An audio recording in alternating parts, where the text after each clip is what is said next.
Capítulo 8. Sobrevivir a los fracasos y rechazos. El fracaso es la oportunidad de empezar de nuevo con más inteligencia. Henry Ford. La mayoría de personas que se enfrentan a un fracaso o rechazo tienden a interpretarlo de una manera totalmente negativa. De hecho, los fracasos y rechazos son parte del camino hacia el éxito, y saber cómo enfrentarnos a ellos distingue a un verdadero triunfador del resto de personas. Lo cierto es que estamos programados para desanimarnos y venirnos abajo después de demasiadas decepciones. La frustración y el abatimiento ante estas situaciones es una reacción totalmente normal y aceptable, pero es en estos momentos cuando se demuestra si tus ganas son las suficientes como para saber canalizar y aprender de estas experiencias. Los baches no están ahí para hundirnos, sino para hacernos más fuertes y aprender de ellos. El fracaso como una herramienta para el éxito. ¿Te acuerdas de la historia de Edison? Fracasó 1000 veces en la invención de la bombilla y aún así siguió adelante. Lo cierto es que la palabra fracaso denota cierto grado de abandono. Si fallas en algún momento, tienes muchísimas más posibilidades de no acabar el viaje. Pero no es el propio camino el que te pone las trabas. Eres tú mismo. Todas las personas que han logrado el éxito en su vida se han enfrentado al fracaso no una vez, ni dos, ni tres, sino muchísimas veces. Bill Gates, uno de los hombres más ricos del mundo, no ganó su fortuna inmediatamente. Su primera empresa se llamaba Traf o Data y se dedicaba a procesar y analizar los datos de determinadas cintas de grabación. Trató de vender la idea, pero esta no funcionaba y apenas vendía. Traf o Data fue un completo desastre. Unos años después de ese fracaso, Gates había aprendido de sus errores y siguió buscando nuevas ideas de negocio, hasta que encontró un producto que sí vendía: Microsoft, su gran éxito. En el mundo emprendedor, cada vez más se está interpretando el fracaso como un amigo y no como un enemigo. Tener éxito de buenas a primeras es difícil y casi imposible. Entonces se entiende que debemos fracasar antes de lograr nuestro objetivo. Y no nos servirá de nada fracasar si de ello no aprendemos algo. Ya que has fallado, al menos aprovéchate de la situación y aprende algo de ello. El primer paso para dejar de percibir el fracaso como algo negativo es llamarlo de otra manera. La palabra fracaso tiene una carga demasiado negativa. Por ello intentaremos llamarlo experiencia.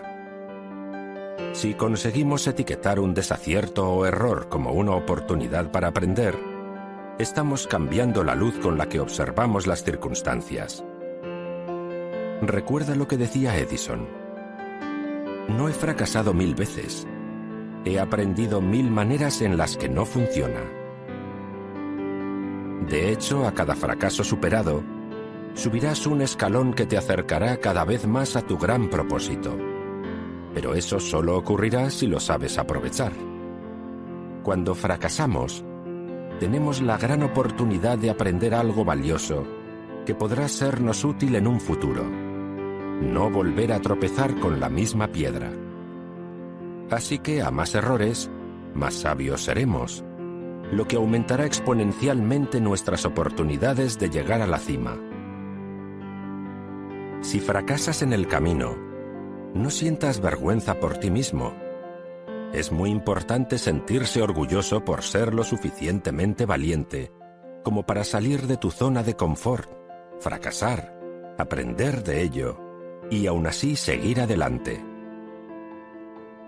Volviendo a parafrasear a Edison, muchos de los fracasos vitales son de gente que no se dio cuenta de lo cerca que estaba del éxito cuando decidió rendirse. Cuando te sientas abatido y desanimado por tu error y estés pensando en abandonarlo todo, recuerda que nunca se sabe qué puede pasar mañana. Quizás estés a punto de acertar en el centro de la diana sin que tú lo sepas. El fracaso no es el final, solo es parte del camino. Superarse al no. He fallado más de 9.000 tiros en mi carrera. Perdí 300 juegos. En 26 ocasiones me han confiado el tiro ganador y he fallado. Y es por eso que ahora tengo éxito. Siempre volví a empezar. Michael Jordan. Michael Jordan, uno de los jugadores de básquet más célebres de todos los tiempos, tuvo que enfrentarse al rechazo en múltiples ocasiones a lo largo de su carrera antes de triunfar. Cuando estaba en el instituto, Michael, o Mike, como lo llamaban por aquel entonces, intentó entrar en el equipo de básquet, pero fue rechazado por el técnico Clifton "Pop" Herring, quien lo reubicó en el equipo junior por ser demasiado bajo y tener una defensa deficiente. Michael tenía 15 años y medía 1,78 metros. Aquello dolió a Jordan. Se sintió desanimado en un principio y realmente llegó a creer que no valía para jugar dado su estatura. Aún así, el rechazo le sirvió para sobreponerse y continuar trabajando para mejorar sus fallos. O al menos lo que él podía controlar, ya que por mucho que le pesara, podía conseguir mejorar sus habilidades, pero nunca podría hacer nada para ser más alto, más que esperar a que su naturaleza lo hiciera crecer. Así que se empleó al máximo en mejorar sus ataques, hasta incluso obsesionarse con ello. Michael Jordan consiguió ser el mejor jugador de su instituto, pero además se volvió un referente como jugador ofensivo. Supo coger su punto fuerte y exprimirlo al máximo hasta ser el mejor en ello. Años más tarde, en 1984, antes de empezar su carrera profesional en la NBA, Michael Jordan volvió a ser rechazado por la marca de ropa deportiva Adidas. Jordan tenía preferencia por firmar con Adidas, ya que la marca era el sponsor oficial del equipo de Carolina del Norte, su equipo universitario, y quería conseguir lo mismo para él, y así tener un suministro de sus zapatillas. Sin embargo, Nike hizo una gran oferta a Michael para lo mismo, y Adidas consideró que no valía la pena igualar cifras y pagar demasiada inversión por el jugador de básquet, ya que, según ellos, Jordan no tenía garantía de éxito en la NBA a causa de su baja estatura. Así que Nike consiguió ser el sponsor oficial de Michael Jordan, con lo que seguramente Adidas se estuvo arrepintiendo mucho tiempo por su estrepitoso error. Un rechazo es en cierta manera un tipo de fracaso. Has intentado que alguien te dé la oportunidad de hacer algo y te han dicho que no. Eso duele bastante. Te están diciendo que no eres lo suficientemente bueno para algo, pero has de tener en cuenta que la verdad de alguien no es la verdad absoluta. El hecho de que alguien te diga que no vales no significa que no valgas, solo significa que bajo su criterio, que puede ser más o menos acertado, tú no eres lo suficientemente bueno. En realidad pueden pasar tres cosas. La primera, que la persona que te está diciendo eso no tenga un criterio acertado y se esté equivocando de cabo a rabo, como en el caso de Adidas y Michael Jordan. La segunda opción es que la persona que te está rechazando tenga una serie de razones por no darte la oportunidad a ti. Es decir, está buscando algo distinto y tú no encajas en sus planes. pero es posible que encajes en los planes de otra persona. Por último, quizás lo que ocurre es que realmente tú no seas lo suficientemente bueno como para tener éxito en lo tuyo, pero como bien sabrás, no hay nada que no se pueda aprender o mejorar en esta vida. Es posible que te falte práctica, y eso es fácil de solucionar. Michael Jordan no era tan bueno la primera vez que intentó entrar en el equipo de básquet de su instituto. Aún así, llegó a ser el más bueno y talentoso de sus jugadores. Jordan cogió los aspectos que podía controlar, sus habilidades en el campo de juego, y dejó de preocuparse y frustrarse por las cosas que no podía cambiar, su altura. Concentró todas sus energías en ello y fue el mejor. Puede que te hayas llevado una decepción por un no, pero eso tiene que darte más fuerza para superarte, aprender y mejorarte a ti mismo y a tus habilidades. Un rechazo, como un tipo de fracaso que es, hay que afrontarlo como tal, como una oportunidad para aprender y avanzar. Y como dice nuestro buen amigo Michael Jordan, puedo aceptar el fracaso, pero no acepto no intentarlo. Capítulo 9. Pensamientos y creencias. Todos los pensamientos crean. Todos. No hay pensamientos neutros. Autor desconocido. Para no empezar la casa por el tejado, voy a pasar a explicarte qué son los pensamientos y las creencias desde un punto de vista teórico y cuál es su principal diferencia. Un pensamiento es una creación de la mente, impalpable y etérea. Los pensamientos ni se tocan ni se ven, pero existen. Son una herramienta de nuestro intelecto para imaginar y dar forma a nuestras ideas. Hay múltiples tipos de pensamientos, pero los que realmente nos interesan son aquellos que van a ser capaces de impulsar o frenar nuestra actividad dirigida a nuestros objetivos. Cuando alimentas mucho un pensamiento en concreto y lo das por válido sin cuestionarlo, este se convierte en una creencia. Es decir, la creencia es un tipo de pensamiento que se ha dado por válido y se admite como verídico. Una creencia está alimentada por toda una serie de fuentes que reafirman su existencia. Cualquier cosa que lo niegue será rechazado por nuestro cerebro automáticamente. Por ejemplo, si te dicen que la Tierra es plana, tus creencias lo rechazarán automáticamente. Para argumentar dicha posición, recurrirás a una serie de datos e investigaciones que seguramente conoces y corroboran que la Tierra en efecto es redonda. Te apoyas en esos argumentos, y ellos son una de las fuentes que alimentan tu creencia. Pero en realidad, seguramente tú no has estado ni estarás en el espacio, y por tanto no has podido comprobar con tus propios ojos si la Tierra es redonda o no. Aún así te apoyas en razonamientos de científicos y das por hecho que son verdaderos. Por tanto, tu creencia respaldará el hecho de que la Tierra es redonda. En cambio, en la Edad Media, cuando se creía que la Tierra era plana, seguramente las personas de la época tenían una firme creencia basada en los escritos religiosos, la Biblia o el juicio de las eminencias cristianas. Esos eran motivos suficientes como para defender su criterio, aunque a nosotros hoy en día nos parezca absurdo pensar en ello.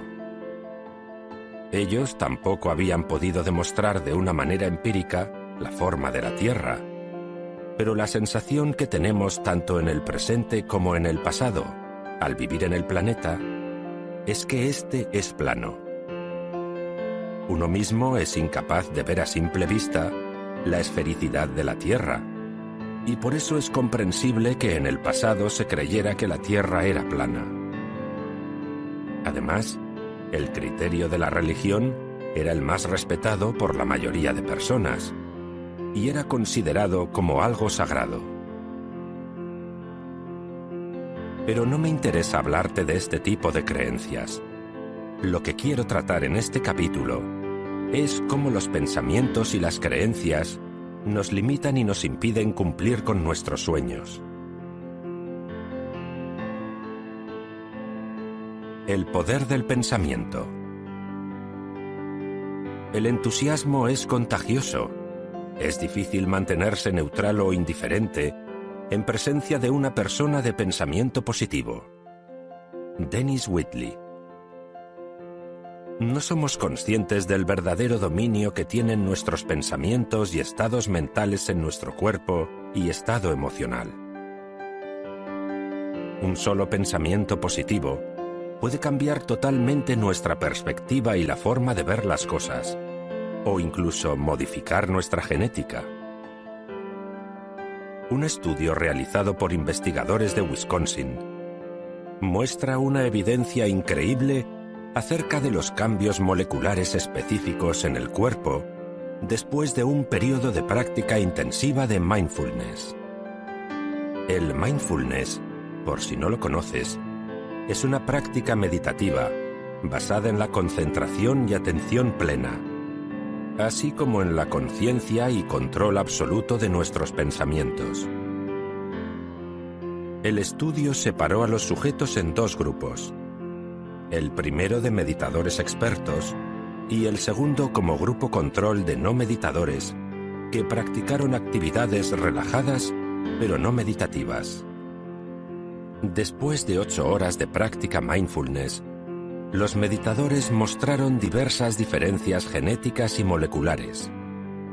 Entre ellas, niveles alterados de la maquinaria de regulación génica y la reducción de los niveles de genes proinflamatorios, lo que se correlaciona con una recuperación física y psíquica más rápida después de una actividad estresante. La verdad es que el hecho de que el estado de nuestra conciencia y nuestros pensamientos puedan modificar nuestra genética tiene bastante sentido. Si nuestros pensamientos se pueden materializar en emociones, y éstas a su vez son capaces de segregar sustancias químicas en nuestro cerebro, que son leídas e interpretadas por nuestro sistema nervioso, es coherente que el destino de las células esté determinado por la dirección de nuestros pensamientos. Asombroso el poder de la mente, ¿verdad? Según el Dr. Lipton, principal investigador en el estudio anterior, la función de la mente es crear coherencia entre nuestras creencias y la realidad que experimentamos, lo que significa que tu mente ajustará la biología y el comportamiento de tu cuerpo para que encajen con tus creencias. Si te han dicho que vas a morir en 6 meses y tu mente se lo cree, es muy probable que vayas a morir en 6 meses. A eso se le llama efecto nocebo, el resultado de un pensamiento negativo que tiene consecuencias en nuestro cuerpo, lo contrario al efecto placebo, donde la curación está mediada por un pensamiento positivo. Nunca subestimes el poder de tus pensamientos. Pueden hacerte mucho bien o mucho mal. Pero entonces, ¿por qué existen los pensamientos negativos si son tan nocivos para nosotros? La razón vuelve a estar una vez más en nuestras emociones. Como ya sabrás por lo que has leído en anteriores páginas, el origen y razón de existir de nuestras emociones es protegernos de los peligros o acercarnos a aquello que nos es positivo para nosotros. Aún así, en nuestra sociedad actual, en la que en realidad no tenemos tantos peligros como en el pasado, esto se vuelve en nuestra contra en muchas ocasiones. En el caso de los animales que viven en estado libre y salvaje, en efecto se ven en la obligación de enfrentarse a peligros reales de muerte en muchas ocasiones. Es en estos casos en los que la función de las emociones estresantes, como el miedo, está totalmente justificada. Cuando un antílope africano es atacado por un león, igual que en el caso de un humano, sentirá una emoción de miedo que le hará entrar en un estado de estrés, con lo que segregará cortisol y adrenalina para preparar el cuerpo para la lucha o la huida. La lucha no es una opción para el antílope. Su naturaleza lo sabe, así que optará por huir. Y lo que se lo permite es todo un cóctel molotov de hormonas que han sido segregadas gracias al hecho de haber sentido miedo. Si consigue escaparse del león, el antílope seguirá pastando tranquilamente sin preocuparse de nuevo por el peligro. Su sistema nervioso se relajará y dejará de segregar las hormonas del estrés. Esa es la principal diferencia entre el estrés en los humanos y los animales. Los humanos seguiremos estresados, preocupados por si el león vuelve o llega otro peligro.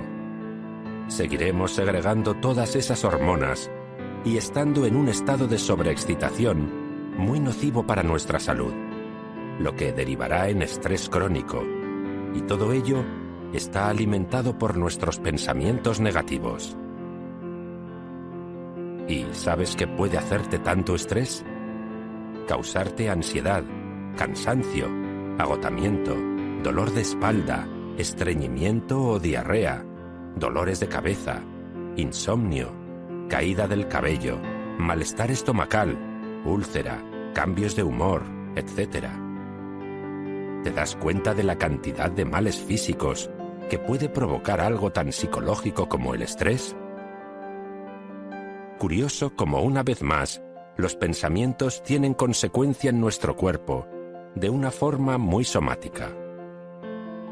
Y es que los humanos nos pasamos la vida preguntándonos siempre por el futuro y anticipando los acontecimientos, inquietándonos a nosotros mismos en exceso, sin vivir el presente con plenitud. Pero, ¿sabes qué? El 90% de las cosas que te preocupan nunca ocurrirán. Piénsalo bien. ¿Cuántas veces has estado angustiado por algo en exceso y luego no ha ocurrido nada o no ha habido ningún tipo de consecuencia negativa? Y esos pensamientos son los que nos llevan a estar estresados y a tener miedo por cosas que en realidad no suponen ningún peligro para nosotros. Pero, ¿cómo podemos conseguir que nuestros pensamientos no nos limiten? Lo cierto es que nuestro cerebro tiene un poder increíble para hacernos sentir bien. Las hormonas como la dopamina, la serotonina o la oxitocina son drogas para nosotros. Y además son drogas naturales, totalmente producidas de manera automática por nuestro cerebro, cuando conseguimos cambiar nuestros pensamientos y ser más positivos.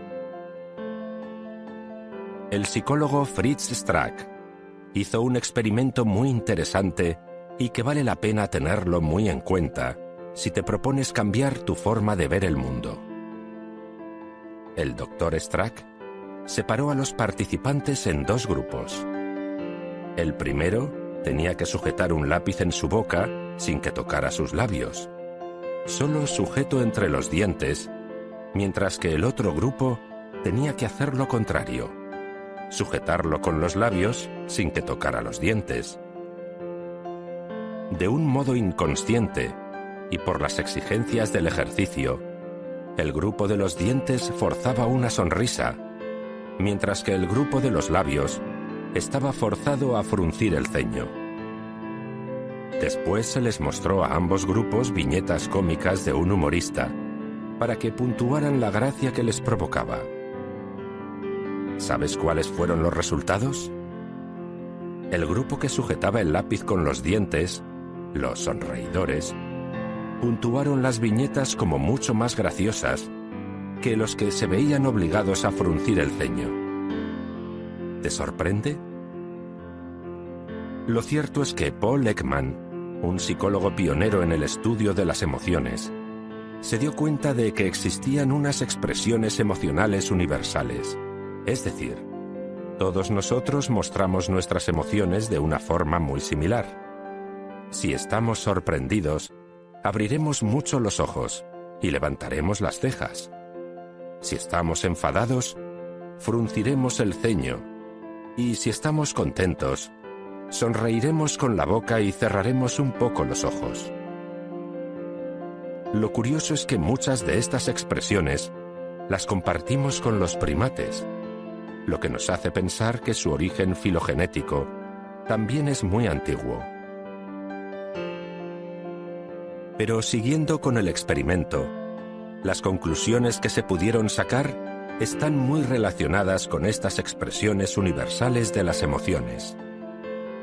Nos hace pensar que igual que una emoción es capaz de producir una expresión, la expresión también es capaz de producir una emoción y por tanto propiciar un pensamiento positivo. Seguramente al forzar tu sonrisa, estarás engañando a tu cerebro para que libere serotonina, lo que provocará que te sientas más feliz y relajado, con tal de que tu expresión se mantenga de forma natural. Aunque tu risa sea fingida, afecta significativamente a tu estado de ánimo, ya que tu cerebro no puede diferenciar una emoción fingida de una real. Es una excelente forma de sentirte de mejor humor y enfrentarte a los problemas de otra forma. Así que cuando te sientas de mal humor, fuérzate a sonreír y comprueba por ti mismo su efectividad. El pensamiento positivo en el emprendurismo. Seguro que alguna vez habrás oído la famosa frase del libro El Secreto, que dice algo así: somos como antenas parabólicas, atraemos lo que pensamos. La verdad es que esta premisa es bastante acertada, pero no pienses que atraemos lo que pensamos con una fuerza mística o que el destino decide qué oportunidades se nos brindan, sino que la clave está más bien en focalizar y pensar en positivo en algo en concreto, ya que ello puede provocar que veamos más claras las posibilidades de nuestro alrededor.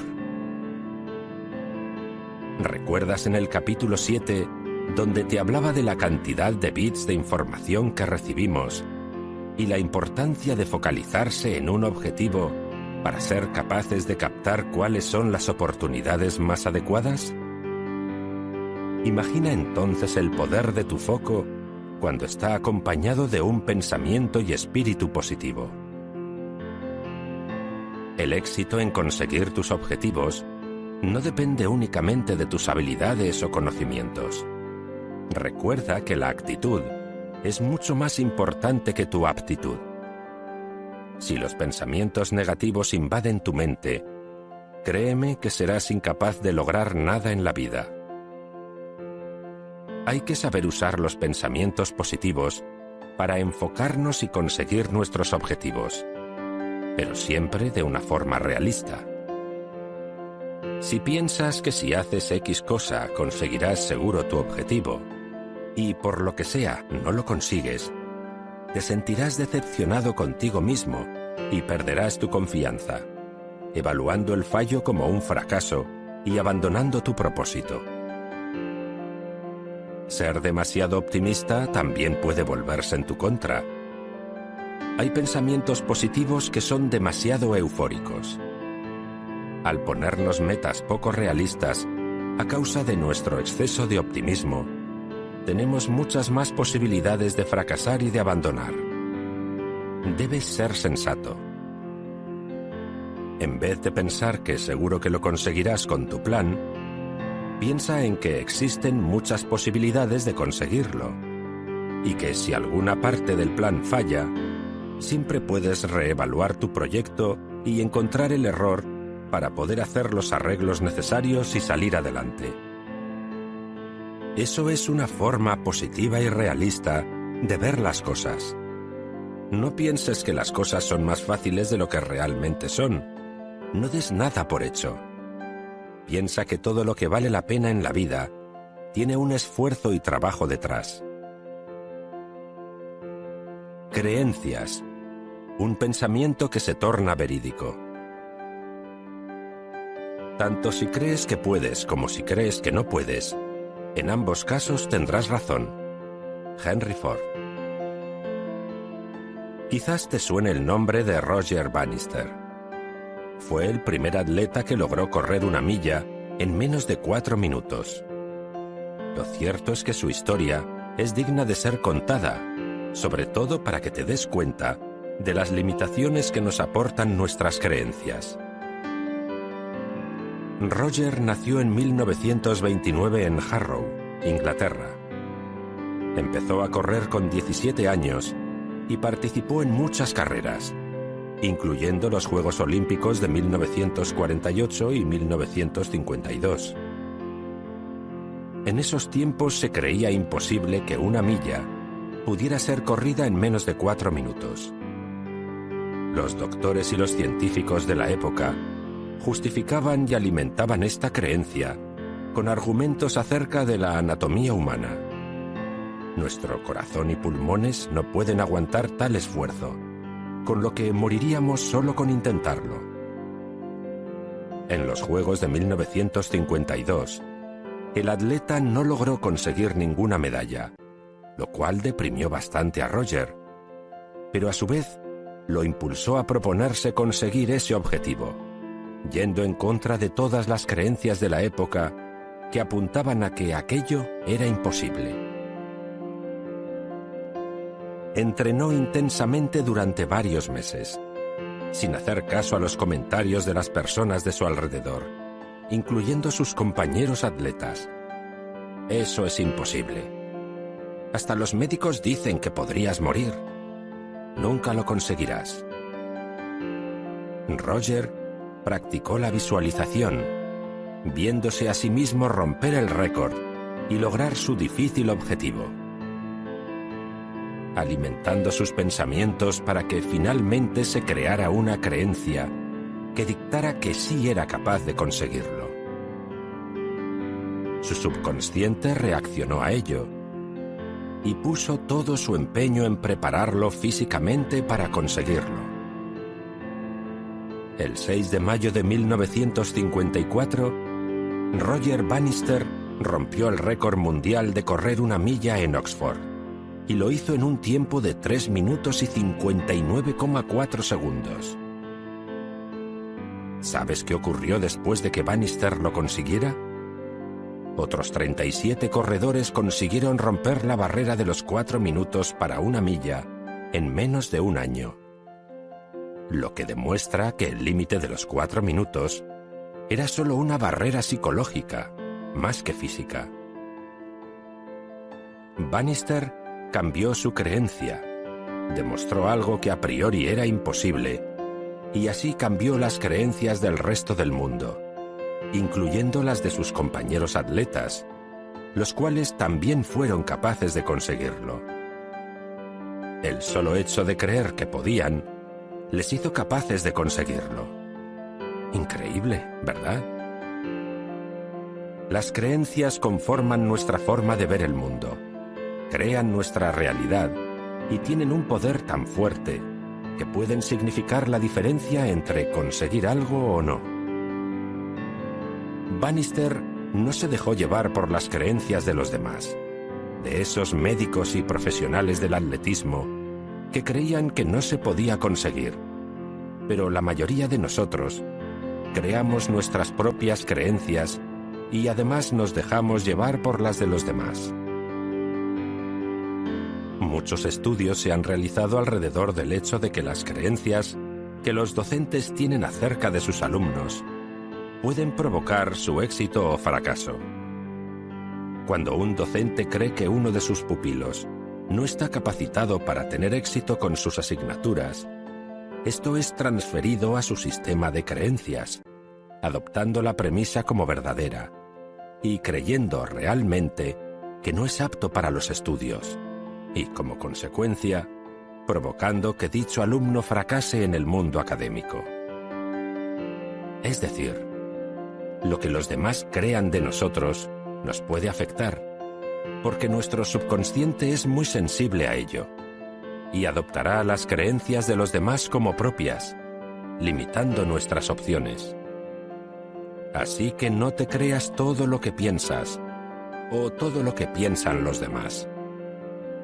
Aprovéchate de tus creencias potenciales y aprende a interpretar tus creencias limitantes para expulsarlas de tu vida y así llegar muy lejos. Los únicos límites reales existen en tu mente. Todo es posible en la medida que tú lo creas posible. Capítulo 10. Inteligencia emocional y resiliencia. No hay separación de mente y emociones. Las emociones, pensamientos y aprendizaje están relacionados. Eric Jensen. Pasamos la vida pensando que nunca seremos lo suficientemente buenos como para conseguir cumplir con nuestros objetivos. No somos capaces físicamente como para correr un maratón, o no somos lo bastante inteligentes como para emprender un negocio por nuestra cuenta. Todo eso, una vez más, construye nuestro sistema de creencias limitantes.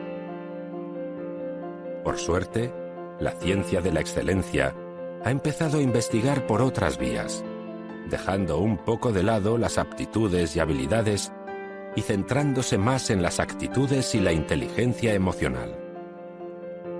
El Consortium for Research on Emotional Intelligence in Organizations ha realizado un estudio que ha demostrado que el éxito se atribuye un 23% a la inteligencia intelectual y un 77% a la inteligencia emocional.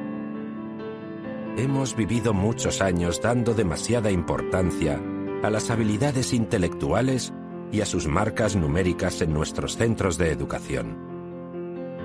Por suerte, esta nueva y refrescante perspectiva está entrando con mucha fuerza, y ahora cada vez más se educa a los pequeños a desarrollar inteligencia emocional para saber reconocer lo que sienten y expresarlo de una manera adecuada.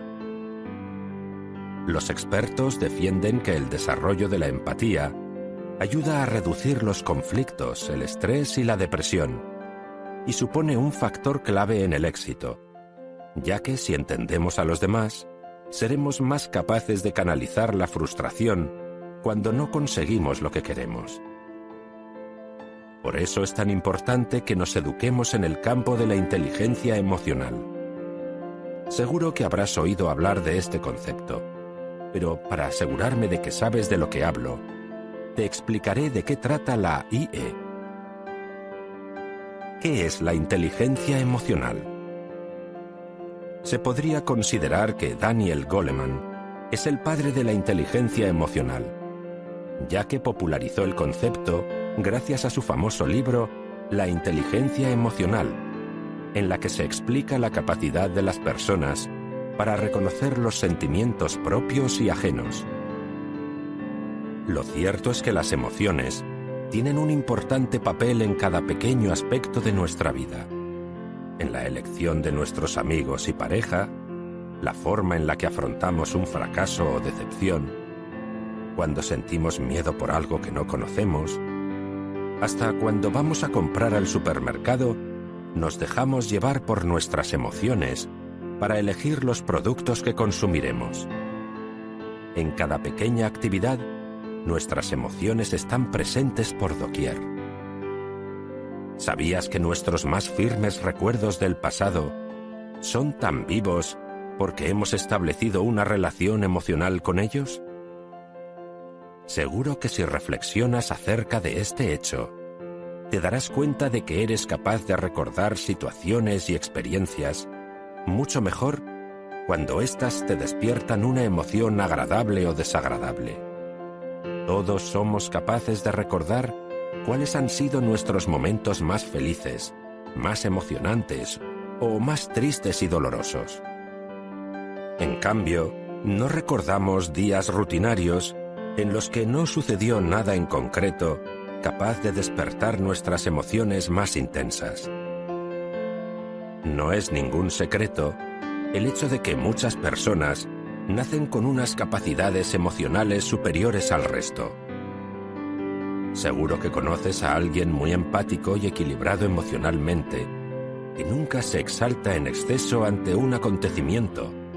Siempre es capaz de ver el lado bueno de las situaciones y sabe interpretar los sentimientos de los de su alrededor para tener unas relaciones sociales óptimas. Otras personas, en cambio, tienen unas capacidades emocionales mucho más pobres. Según Goleman, los principales componentes de la inteligencia emocional son los siguientes. 1. Autoconocimiento emocional o autoconciencia emocional. Concierne al conocimiento de nuestros propios sentimientos y emociones, además del hecho de ser conscientes de cómo estos nos influyen en nuestro día a día. Por ejemplo, puede que seamos personas pesimistas y que ante una adversidad siempre nos invadan emociones negativas, lo que provocará que pasemos el día de mal humor y sin ganas de hacer nada. Los estados anímicos afectan a nuestro comportamiento. Todos tenemos puntos débiles en lo que a emociones se refiere, pero pocos se paran a pensar en ello, con el resultado de que nunca llegamos a conocernos a nosotros mismos. 2. Autocontrol emocional o autorregulación. Esta habilidad nos permite reflexionar acerca de nuestras emociones y dominar las reacciones que tenemos a consecuencia de ellas. En ocasiones, la cólera o el miedo nos hacen reaccionar de una forma ciega. Ya sabes que a veces el niño de nuestro interior se deja llevar por sus emociones y los pequeños tienen poca regulación interna. A medida que crecemos, vamos desarrollando el autocontrol, pero algunas personas tienen más habilidad que otras en ello. Imagina que nos dejáramos llevar siempre por las emociones. ¿Alguna vez te has arrepentido por una reacción ante una situación que te ha dolido? Seguro que sí. Ya sabes, el niño irracional y emocional es mucho más rápido que el viejo sabio y lógico. 3. Automotivación. Este es un concepto clave a desarrollar cuando nos enfrentamos a una batería de pequeños objetivos para conseguir uno más grande. La capacidad de automotivarnos dirige nuestro foco de atención hacia una meta y nos da la fuerza suficiente como para seguir trabajando en pro de ella. Si te apetece aprender más sobre la motivación, te animo a que leas mi libro El cerebro motivado. 4. Reconocimiento de emociones en los demás o empatía. Una persona empática es capaz de interpretar correctamente las señales emocionales de las demás personas y reaccionar de manera adecuada. Estas señales se basan en el lenguaje verbal y en gestos y reacciones fisiológicas basadas en el lenguaje no verbal. Si sabemos analizar lo que las otras personas nos muestran acerca de sus emociones, seremos capaces de establecer vínculos sociales más eficientes y duraderos, con lo cual nos será más fácil establecer relaciones satisfactorias que suelen ser un factor clave en la búsqueda del éxito. 5. Relaciones interpersonales o habilidades sociales. Muy relacionado con la empatía, una buena relación con los demás implica una red de contactos e influencias muy beneficioso para nuestro futuro. Una persona con unas buenas habilidades sociales será capaz de establecer contacto con los de su alrededor sin ser demasiado pasivo o agresivo, sino más bien asertivo. Además, aprenderemos a decir no cuando sea necesario, pedir disculpas y pedir ayuda, afrontar las críticas, saber elogiar o expresar nuestra opinión cuando algo no nos gusta, etc. La inteligencia emocional por encima del cociente intelectual. La inteligencia emocional es 2 veces más importante que las destrezas técnicas o el coeficiente intelectual para determinar el desempeño de la alta gerencia. Daniel Goleman. Durante mucho tiempo, se ha dado mucha importancia a la inteligencia intelectual. Si no tenías un CI alto, no te beneficiarías de ninguna oportunidad para tener éxito en la vida. Para ello, tenías que puntuar alto en las pruebas de inteligencia y ser bueno en las matemáticas. Parecía que esto era el factor clave para el éxito y un excelente predictor del futuro. Un gran error por parte de nuestra sociedad, dar demasiada importancia al CI, ya que para nada es un factor determinante. Al no creer en un niño que no puntúa alto en pruebas de inteligencia, le estamos dando menos oportunidades, y él mismo creerá que no vale para nada, cuando quizás ese mismo niño posee una gran IE y podría haber tenido un gran futuro si se le hubiese dado un poquito más de confianza. Gracias a las investigaciones de Daniel Goleman, se ha demostrado que la inteligencia emocional es el factor de éxito más importante en cualquier ámbito, muy por encima del coeficiente intelectual o la pericia técnica. De hecho, la IE es responsable de entre el 85 y el 90% del éxito de los líderes en las grandes empresas. Eso es así. Tu CI no es tan importante para conseguir tus objetivos. Así que te recomiendo que emplees tu tiempo y ganas en mejorar tu inteligencia emocional y aptitudes afectivas. Aunque algunas personas nacen siendo emocionalmente más inteligentes que otras, estas habilidades siempre se pueden desarrollar, ya que se caracterizan por ser aptitudes muy flexibles y susceptibles a la práctica. ¿Por qué es tan importante la inteligencia emocional? Ahora ya sabes que la IE es una increíble profecía de nuestro éxito personal y profesional. Otro estudio de Talent Smart evaluó la IE junto a otras 33 habilidades del lugar de trabajo y encontró que la inteligencia emocional es el predictor más fuerte de rendimiento, explicando un total del 58% de éxito en todos los tipos de trabajo. Muchas otras investigaciones se han basado en las ganancias monetarias de las personas emocionalmente inteligentes frente a las intelectualmente inteligentes, y se ha encontrado que aquellas con una IE más alta ganan en promedio $29.000 más al año. Parece increíble, ¿verdad?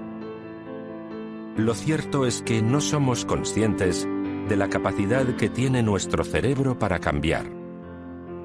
Existe un concepto llamado plasticidad, utilizado por los neurólogos para describir la disposición del cerebro para evolucionar y adaptarse a las circunstancias de nuestra vida. A medida que desarrollamos las habilidades de la IE, nuestras neuronas establecen nuevas conexiones sinápticas, fijando nuevas relaciones entre los sectores emocionales y racionales del cerebro. Es decir, al aprender IE, estamos consiguiendo que nuestro sistema 1, el niño, y nuestro sistema 2, el viejo sabio, trabajen en armonía para nuestros objetivos. Cuando entrenas tu cerebro con la práctica repetida de nuevos comportamientos que inciden en nuestra inteligencia emocional, el cerebro encuentra la forma de convertirlos en hábitos. Por ejemplo, imagina que eres una de esas personas que ante un contratiempo tiende siempre a enfadarse desmesuradamente y a perder el control. Si te obligas a encontrar la parte buena de cada situación y a controlar tus emociones y reacciones, será costoso al principio y deberás pensar en ello cada vez que tu lado irracional vaya a exaltarse. Pero cuando lo hayas repetido muchas veces, te saldrá de forma totalmente automática, es decir, lo habrás convertido en un hábito. Es muy importante saber enfrentarse al fracaso y al rechazo y mantener tus emociones a raya ante estos contratiempos. Pero más importante es aún mantener los pies en el suelo cuando conseguimos un atisbo de éxito. A todos se nos puede subir a la cabeza. Así que te animo a que practiques todo lo que puedas aquellos comportamientos que creas que son beneficiosos para tu vida y deseches todos aquellos contraproducentes. La resiliencia y su relación con la inteligencia emocional. ¿Has oído hablar alguna vez del concepto de resiliencia? En relación con la psicología, la resiliencia se relaciona con la capacidad de los seres humanos para superar periodos duros emocionalmente o situaciones adversas. Aunque el origen del concepto proviene de la física, la resiliencia como capacidad de ciertos materiales a ser resistentes ante fuerzas sin romperse, simplemente se doblan y vuelven posteriormente a su estado original. Por ejemplo, un arco de flechas está hecho de materiales muy resilientes. Puedes lanzar una flecha, con lo que el arco se doblará, pero no llegará a romperse. Después de que la flecha sea lanzada, el arco volverá a su estado natural. El concepto se extrapoló a las personas en el ámbito de la psicología para explicar las diferencias individuales. Como algunas personas son tan capaces de superarse a las adversidades y otras se hunden en el pozo de la depresión ante el más mínimo tropiezo. La resiliencia, a su vez, se relaciona con el equilibrio emocional. Se entiende entonces que una persona emocionalmente inteligente tendrá una mayor capacidad de salir fortalecido de los problemas y las dificultades. ¿Recuerdas cuando hablábamos de la actitud necesaria ante cualquier fracaso? No es plato de buen gusto para nadie no conseguir lo que se desea o fallar a menudo, pero las personas resilientes son capaces de aprovecharse de esas situaciones y salir más fuertes. Es decir, renacen de sus cenizas como el ave fénix. Si te has propuesto un reto en tu vida, has de tener claro que vas a fallar muchas veces. Habrá días en los que querrás abandonarlo todo y no tendrás ganas ni motivación para salir adelante. Pero lo que marca la diferencia entre los que lo consiguen y los que no, es precisamente la capacidad de ser conscientes de que todos esos obstáculos forman parte del camino y se debe lograr superarlos con fuerza y firmeza. La resiliencia ha de ser entonces, por obligación, una característica innata en los emprendedores. A ella va ligada una actitud optimista ante las adversidades, la capacidad de detectar nuevas oportunidades y de corregir nuestro plan de acción, además de hacer los ajustes necesarios para seguir adelante. Siempre vas a tener un cierto grado de riesgo. Vas a convivir con el miedo a perder y fracasar, y te vas a tener que saber sobreponer a ello. Vas a currártelo como el que más. Lo que todo el mundo anhela y no tiene es por definición difícil y duro de conseguir. Hábitos más comunes de las personas emocionalmente inteligentes. Este libro no trata de inteligencia emocional en concreto. Es muy difícil y casi imposible conseguir que aumentes tu inteligencia emocional con tan solo un capítulo. Toda la información que sería necesaria que tuvieras daría para un libro más. Pero quiero que tengas bastante en cuenta que es un aspecto a trabajar si quieres conseguir algo importante. Si quieres aprender más sobre inteligencia emocional, te recomiendo que te leas libros específicos que traten este tema en profundidad o realices talleres y cursos para trabajar las distintas habilidades. Goleman es el padre de la IE, y cualquier libro que puedas leer de él será una gran aportación. Desde su relevante Inteligencia Emocional a El cerebro y la inteligencia emocional. Ambos son altamente recomendables. 50 actividades para desarrollar la inteligencia emocional, de Adele B. Lin, es un libro mucho más práctico, que te aporta 50 estrategias para empezar a trabajar tu inteligencia emocional desde hoy mismo. Aún así, voy a intentar regalarte 8 habilidades de personas emocionalmente inteligentes para que empieces a reflexionar acerca de tus aptitudes emocionales. Seguro que te darás cuenta de que no son tan buenas como creías. Todos podemos mejorar. Así que aquí van. 1. Las personas emocionalmente inteligentes siempre intentan ponerse en el lugar de la otra persona antes de enfurecerse en exceso. Ante un conflicto, las personas con poco autocontrol tienden a sacar toda la bilis sin pensar que, al igual que nosotros mismos, los demás también actúan como actúan porque tienen sus razones. Una persona con una alta IE siempre intentará justificar la reacción de la otra persona e intentará entender sus emociones y sentimientos. 2. Saber expresar correctamente nuestros pensamientos y emociones es algo importante para nuestras relaciones sociales. Una persona con una alta IE nunca será introvertido para con sus sentimientos, pero tampoco los irá difundiendo en exceso. Cuando algo le moleste o le enfurezca, se dirigirá a la persona implicada de una forma adecuada y sabrá cómo hacerse entender. 3. Cuando mantenemos bajo control nuestras emociones, somos menos susceptibles a ofendernos y a no tomarnos demasiado a pecho los comentarios u opiniones tóxicas de los demás. Después de todo, cuando una persona ajena a ti intenta ofenderte solo por hacerte mal, ¿qué necesidad hay de darle tanta importancia? Ese individuo no nos importa y por lo tanto no hay que darle coba. Pero además, cuando la crítica es constructiva y no destructiva, también hay que saber aprovecharse de las opiniones de los demás, ya que pueden ayudarnos a evolucionar. 4. Saber aceptar nuestros errores y reconocerlo cuando con ellos afectamos a otras personas es una cualidad valiosísima en cualquier individuo. Si has cometido un error, no te regocijes en ello ni te limites a hacerte sentir a ti mismo como una simple víctima. Aprende de ellos y sé consciente de que cometer errores es algo innato en cualquier ser humano. Además de ello, también hay que saber pedir perdón y perdonar cuando alguien te ha perjudicado sin ninguna intención de hacerte mal. 5.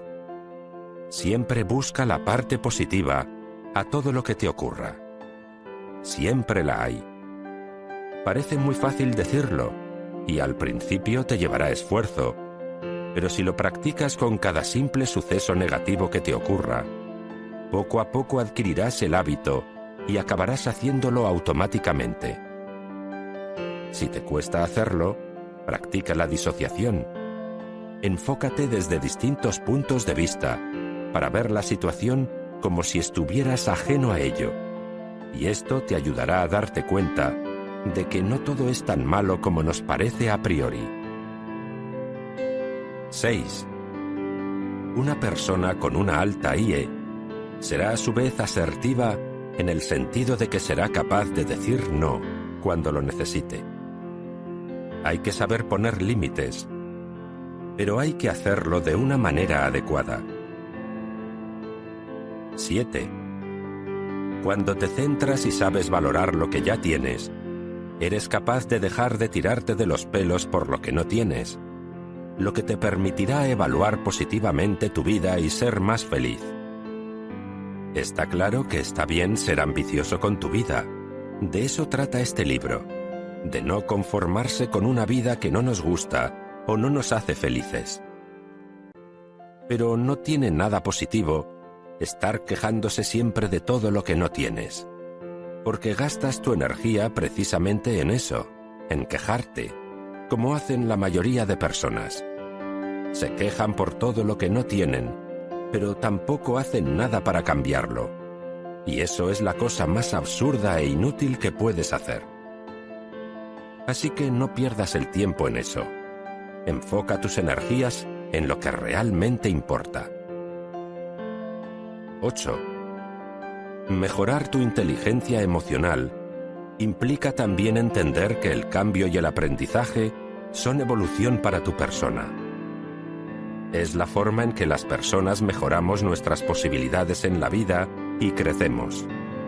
Y no solo se aprende cuando aumentamos nuestros conocimientos y llegamos a la cima, sino también cuando fallamos o tenemos que lidiar con rechazos. Como dijo Aristóteles hace cientos de años, educar la mente sin educar el corazón no es educar en absoluto. Capítulo 11. El arte de insistir. El 90% del éxito se basa simplemente en insistir. Woody Allen. Es muy poco probable que consigamos lo que queremos al primer intento. Es como la metáfora que te explicaba de tirar un dardo a una diana a ciegas. Si tiras solamente uno, es muy probable que no aciertes en el centro. En cambio, si tiras 100 dardos y además consigues hacerlo viendo algo, seguramente uno dé en el blanco. Cuando intentas triunfar en un campo que no conoces como un amateur, te va a ocurrir lo mismo que en la metáfora. Estarás lanzando a ciegas. Si fallas, seguramente te deprimirás y creerás que no sirves para ello. Pero es absurdo creer eso. Piénsalo. Has tirado una vez y encima prácticamente a ciegas. A medida que vas entrando en un mundo y vas intentando una y otra vez triunfar, irás conociendo los puntos fuertes y los puntos débiles, y sabrás dónde mejorar, aprendiendo de tus tiros fallidos. Eso hará que no tires a ciegas, y además te proporcionará más de una oportunidad para lanzar tus dardos. ¿No te parece que así es más fácil acertar?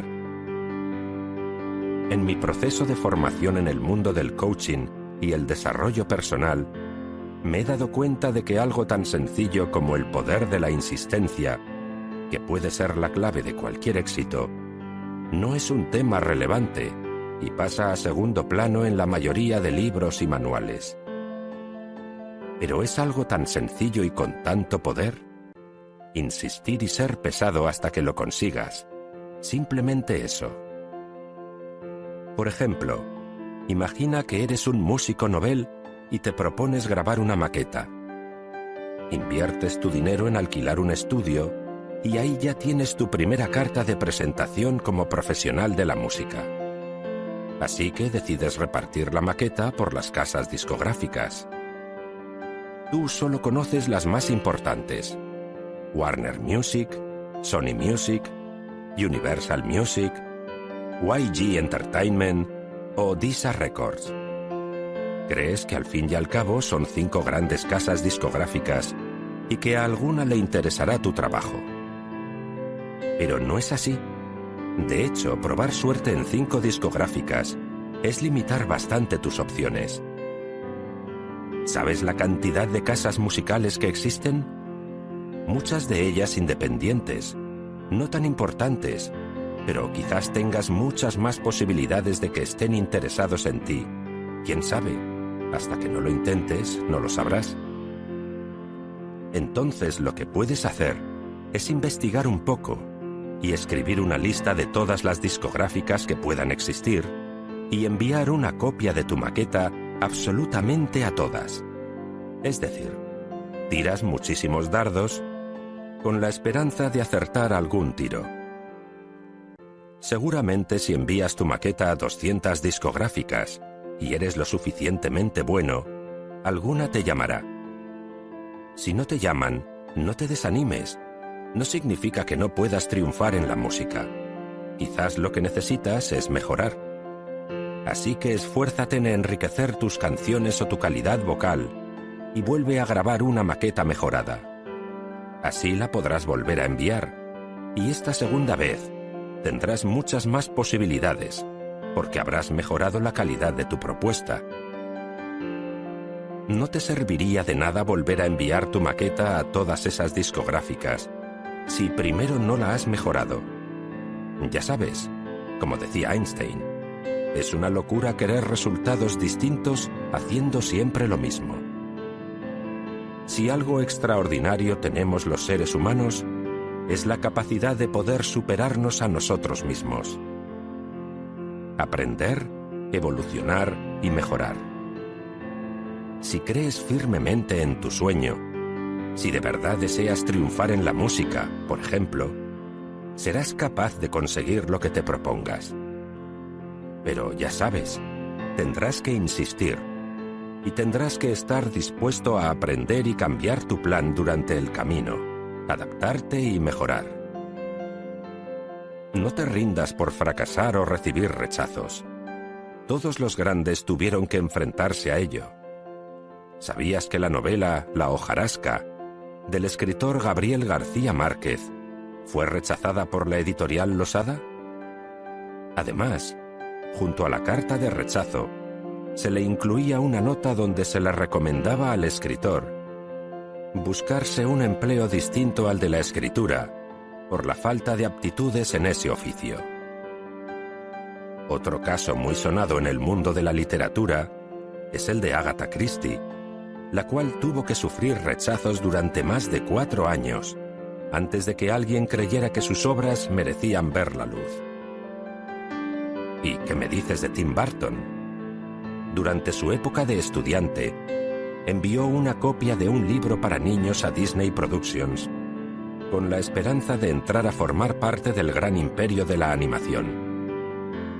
Desgraciadamente, su obra fue rechazada, pero Jeanette Kroger le ofreció algunos consejos a Burton para que mejorase la calidad de sus historias.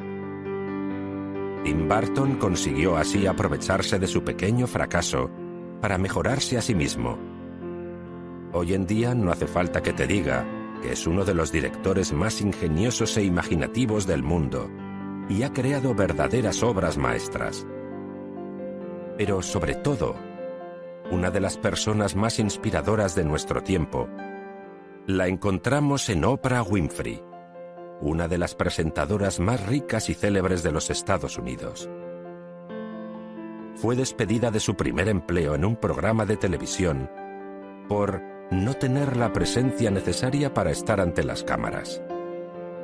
Además, en numerosas ocasiones, Oprah ha contado su dura historia a causa de sus humildes orígenes y dolorosa infancia. Sin embargo, logró sobreponerse a las circunstancias y ha logrado grandes cosas para su vida. Todas esas personas siguieron adelante. Esos rechazos no sirvieron para que abandonaran, sino para mejorar y hacerse más fuertes. Así llegaron a la cima, recibiendo muchos y muchos rechazos. Si lo intentas una vez, es normal que falles. Pero eso no importa. Sigue adelante. Vuelve a intentarlo y vuelve a fallar. Pero la segunda vez que falles, fallarás mejor. Cree en lo que haces. Trabaja duro para conseguirlo y si algo no te funciona, deséchalo o mejóralo y vuelve a intentarlo. Y sobre todo, nunca te rindas. Recuerda que si el día en que renuncies a tus sueños llega, también será el día en que renuncies a ti mismo. Capítulo 12. La búsqueda de la felicidad. La felicidad es interior, no exterior. Por lo tanto, no depende de lo que tenemos, sino de lo que somos. Pablo Neruda. Una de las películas que más me ha marcado y que me ha hecho reflexionar muchísimo acerca del desarrollo personal y la persecución de los sueños es En busca de la felicidad, o The Pursuit of Happiness, en su versión original. Si no la has visto aún, te recomiendo que la veas, no solo por el trasfondo de superación personal, sino por la historia de amor entre padre e hijo tan bonita que se muestra en la cinta. La película se traslada al año 1981 en la ciudad de San Francisco. Chris Gardner, interpretado por Will Smith, vive con su mujer Linda y su hijo Christopher en un pequeño y modesto piso de la ciudad. Chris se había gastado años atrás todos los ahorros de la pareja para invertirlos en unos escáneres de densidad ósea portátiles. Lo que al principio parecía una excelente inversión, resultó ser un absoluto fracaso. Los centros hospitalarios y los médicos lo consideraban un lujo innecesario. Así que la familia se queda en bancarrota, mientras que Chris sigue intentando vender los escáneres a duras penas. Un día, mientras paseaba por la calle, se fijó en un hombre con un deportivo rojo aparcado ante unas lujosas oficinas. Chris le preguntó por su profesión, curioso por saber cómo alguien podía permitirse un lujo como ese. El hombre era corredor de bolsa, así que Chris le respondió desanimado: «Bueno, para ello se necesitarán estudios universitarios». A lo que el hombre le respondió que no. Solo se te tienen que dar bien los números y las personas. Chris se queda pensativo ante la posibilidad de trabajar en la bolsa. Recuerda sus tiempos en el colegio, cómo de bien se le daban las matemáticas y lo mucho que prometía su vida en aquel entonces. Así que vuelve ilusionado por su nuevo objetivo y se lo cuenta a su mujer. Esta le responde con bastante desdén que se deje de tonterías y que se dedique a acabar de vender todos esos escáneres que aún le quedan. Chris se entera que rellenando una solicitud y haciendo una entrevista, puede llegar a entrar en un programa de prácticas con otros 19 alumnos. Y de todos ellos, el mejor pasaría a tener un trabajo seguro en la firma. Para aumentar las posibilidades y llamar la atención de entre todos los aspirantes a hacer el curso de prácticas, entrega su propio formulario de petición, personándose él mismo ante Yale Twistle, un gestor de la empresa, al cual impresiona dentro de un taxi, resolviendo un cubo de Rubik en un tiempo récord. Mientras tanto, Linda, harta de que su esposo se comporte como un iluso, lo abandona, se muda a Nueva York y deja al pequeño Christopher al cuidado de su padre. Chris es llamado a realizar la entrevista que determinará si entra o no en el programa de prácticas. Pero el día antes es detenido por no pagar unas multas de aparcamiento y aparece en la entrevista vestido de una forma poco adecuada y bastante sucio, por haber pasado la noche en una celda. Aún así, el comité queda impresionado por su desparpajo y ganas por aprender, y le da la oportunidad de entrar en el programa. Son unos meses duros para Chris, ya que no cobra absolutamente nada por hacer las prácticas, y ya no cuenta con el apoyo económico de su exesposa. Además, ha de hacerse cargo de su pequeño, con lo cual, en vez de estar 9 horas en la oficina, tan solo puede estar 6, así que ha de concentrar todo el trabajo que hacen los demás durante toda la jornada en esas pocas horas. Con la presión añadida de que si no es el mejor y no consigue el mayor número de clientes para la firma, todos esos meses de prácticas no remuneradas no servirán de nada. Chris y su hijo son expulsados del motel en el que habían estado viviendo, teniendo que dormir en los sitios más recónditos, incluido un tren y un baño público, hasta que encuentran un lugar para personas sin techo y allí pasan las noches y reciben comida. Al final del periodo de prácticas, Chris, gracias a su perspicacia, agudeza e intuición, había conseguido un número alto de clientes bastante valiosos, así que se le ofrece el puesto de trabajo como broker, lo que le asegurará una vida segura y acomodada para él y su hijo. Obviamente, acepta el puesto aguantándose las lágrimas por la emoción.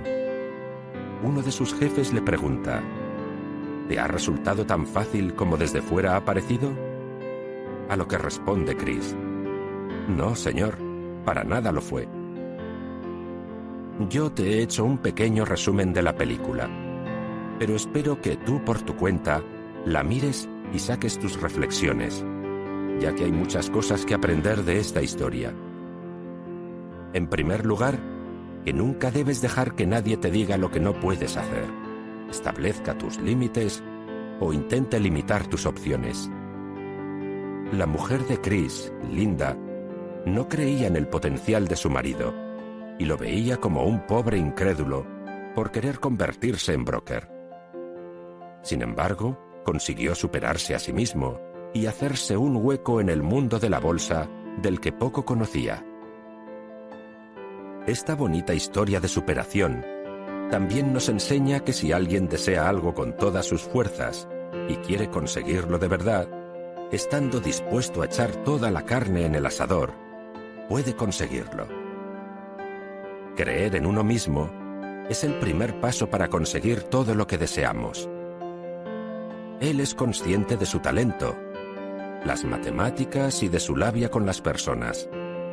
Decide aprovechar las circunstancias que se le ofrecen en la vida y perseguir sus objetivos.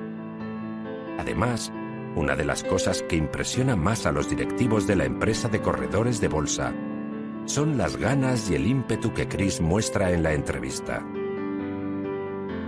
Así que no dejes de creer que puedes conseguir algo solo porque no tengas el mejor currículum del mundo. Otro aspecto más que muestra esta película y que pocas veces se observa en las historias de superación es la cantidad de trabajo y esfuerzo que lleva a cabo el protagonista para llegar a conseguir su meta. Chris, viviendo con su pequeño en la calle, teniendo que dedicarle muchas menos horas que sus compañeros, esforzándose día a día en unas prácticas no remuneradas mientras les queda poco dinero para vivir, se esfuerza al máximo y trabaja como el que más. Ahora piensa en esta historia. ¿Crees que tus condiciones son peores que las de Chris? A priori, parecía que las circunstancias no eran las más adecuadas para conseguir tener éxito con sus objetivos. Aún así lo consigue, superándose a sí mismo y consiguiendo el trabajo de sus sueños, que le permitirá tener una vida digna junto a su hijo. Es solo una película. Eso no pasaría en la vida real. Seguro que estarás pensando. Bien, siento destrozarte una vez más tu absurda excusa. Chris Gardner es un personaje real. La historia plasmada en el film está basada en hechos reales, concretamente en la vida de este multimillonario estadounidense. Y sí, lo has oído bien, ahora es multimillonario. Christopher Paul Gardner es actualmente una de las personas más ricas de Norteamérica, además de emprendedor, conferenciante y filántropo. Chris nació en 1954 en Wisconsin. Su infancia fue muy tortuosa. Su padrastro era muy violento con su madre y frecuentemente había peleas y enfrentamientos en su casa.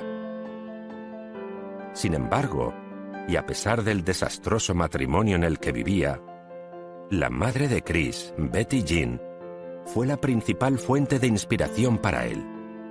Le enseñó a creer en sí mismo y en sus posibilidades, y a tener confianza en su futuro. El padrastro de Gardner acusó a su madre de cobrar ayudas sociales mientras trabajaba, con lo cual fue condenada a entrar en la cárcel, y sus hijos tuvieron que ir a un centro de menores. Dentro de ese centro, el pequeño Chris fue violado por un desconocido. Después de todas esas malas experiencias, Gardner tuvo claro que lucharía contra el alcoholismo, la violencia doméstica, el abuso a menores y el analfabetismo. Durante toda su vida, se interesó por los líderes de la defensa de los derechos de los afroamericanos, como Martin Luther King o Malcolm X.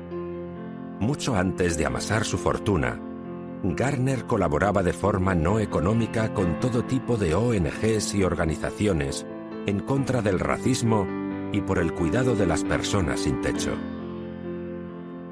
El resto de la historia es muy parecida a la que aparece en la película. Si os interesa su biografía, podéis leer su libro En busca de la felicidad. Lo importante de este testimonio es que su protagonista consiguió cumplir con su objetivo a base de trabajar muy duro. A pesar de sufrir grandes penurias, consiguió hacerse un hueco en la bolsa americana y logró establecer su propia firma en el mundillo, Garner Rich & Company, en Chicago. Actualmente está haciendo proyectos en Sudáfrica para crear puestos de trabajo e introducir millones en inversiones extranjeras para la nación con la intención de mejorar la calidad de vida de las personas que ahí residen. También fundó un plan millonario en San Francisco para crear casas de renta baja y oportunidades de empleo. Como verás, Chris es un hombre que se ha hecho a sí mismo. Se crió en un entorno desestructurado y nocivo. Creció sin demasiados lujos. Se casó y estuvo varios años arruinado, lo que le llevó a que fuera abandonado por su esposa y viviera de la caridad con su pequeño. Y ahora quiero preguntarte una vez más, ¿aún te queda alguna excusa para justificar el hecho de no salir de tu zona de confort a perseguir tus sueños?